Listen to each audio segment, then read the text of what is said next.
جمع کتاب‌هایی که دستی اهل اجادی روزنامه ولایتی ختلون می‌بیند ادبیات بدیعی است که برای افسران و سربازان یکی از قسم‌های نظامی در ولایت ختلون تقدیم می‌گردد. از اینجاست که هیئت اجادی و تحریری روزنامه مذکور این همه کتاب‌های بدیعی جمع‌آوری کرده خویش را برای وارد نمودن به خزینه کتابخانه قسم نظامی 07256 کمانداتورای حربی گارنیزونی ختلون آماده می‌سازند. از روی آن مشاهده‌ها، نقل‌ها، صحبت‌هایی که جوانان آنهایی که در قسم‌های حربی ادای خدمت کردند برمی‌آید که جوانان فرصت برای تکمیل دانش حتی در ارتش ملی هم دارند.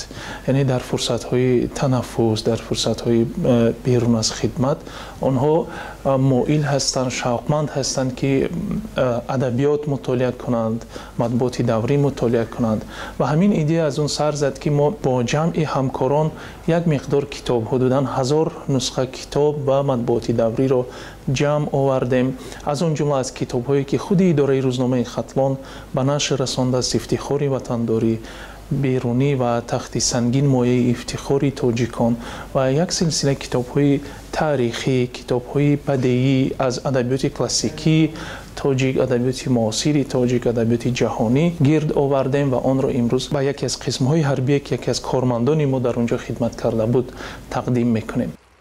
وارد نمودن ادبیات بدیعی و کتاب‌های تازه نشر به قسم نظامی 07256 کمانداتورای حربی گارنیزونی ختلون و دسترسی سربازان و افسران کردن آن از سوی اهل اجاد در دایره عمل خیر و اقدام نکویی است که مأموریت این روزنامه ولایتی روی کار گرفت. در نتیجه هم اهل اجاد روح بلند گشتند و هم افسران و سربازان شاد و ممنون. طول 10 ماه می‌شود که در قسم نظامی 07256 کمانداتورای گارنیزونی ختلون ادای خدمت کرده ایستادم.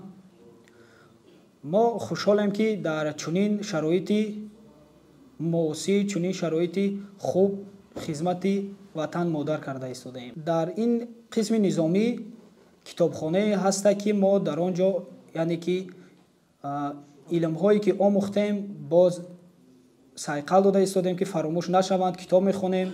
ما سربازان بسیار خوشحال هستیم که در کتابخانه ما ادبیات های نوی دیگر را یعنی که جای دادند. ما می توانیم که در آینده از این ادبیات ها استفاده بریم و دانش خود را سایقل دهیم. ما میناداری خود را با روزنامه ختلون بیان میکنیم که یک قطار کتاب های بدیعی با کتابخانه ما وارد کردند.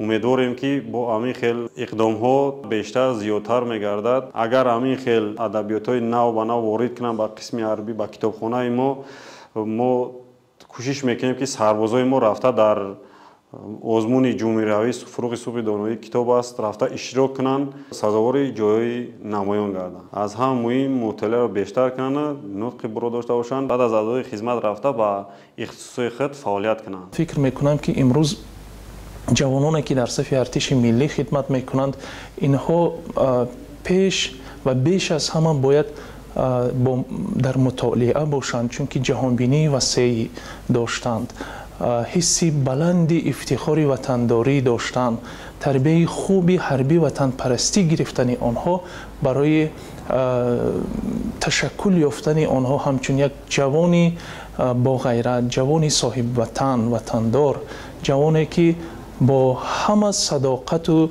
صمیمیت و محبت نسبت به وطن آماده دفاع از مرز و بوم است. در تشکل آن همین احساسات، در تشکل همین مسئولیت و همین افتخار وطنداری گویم سهم گذاشته میتواند.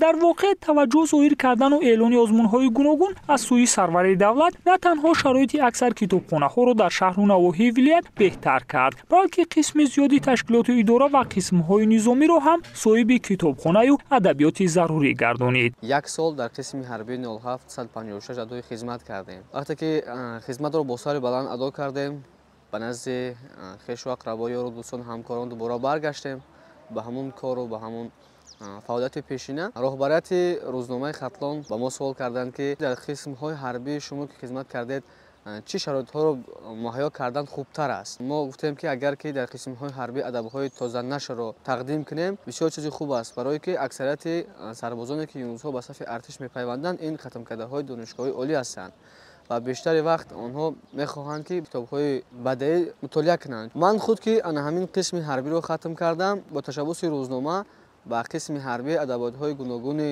бадеиро ворид кардем. ҳамзамон рӯзнома маҷаллаҳои даврӣ ки моли таърих ҳастанд барои афсарону сарбозони ин қисми низомӣ овардем. бо ҳисси ифтихор ва қаноатмандӣ мебояд зикр кард ки танҳо дар зарфи 3 соли охир зиёда аз 5 нафар кормандони ҷавони идораи рӯзномаи Хатлон ихтиёран ва сарбаландона барои адои хидмати ҳарбӣ ба сафи артиши миллии Тоҷикистон пайвастанд ва бо сарфарозӣ, бо сарбаландӣ адо карданд ва дубора ба идораи рӯзномаи Хатлон баргаштанд. ҳатто буданд нафароне ки фарзанд ва набираи худашонро ҳам гусел карда буданд ба сафи артиш ва инҳо сиҳату саломат ба назди волидони худ ба коргоҳи худашон баргаштанд, ба ҳаёти мулкӣ баргаштанд.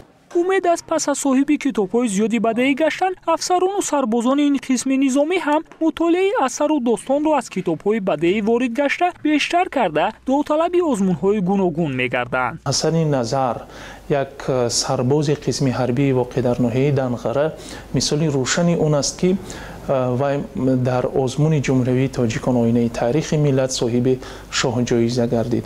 мисоли равшани он аст ки сарбозони мо, ҷавононе ки имрӯз дар сафи артиши миллӣ хидмат мекунанд, онҳо ҳам дар сурати фароҳам шудани шароити мусоид метавонанд дар миёни қишрҳои ҷомеа фаъол бошанд ва дар чунин озмунҳои сатҳи баланд ҳунару малакаи худашонро нишон диҳанд. бояд гуфт ки дар ин қисми низомӣ тамоми шароит барои машғул шудан ба хондану тақвият бахшидани дониш тавассути адабиёти бадеӣ ҳамакнун фароҳам аст. танҳо сарбозону афсаронро мебояд вақтҳои холигӣ ё худ танаффуси хешро дар китобхона сарф намоянд.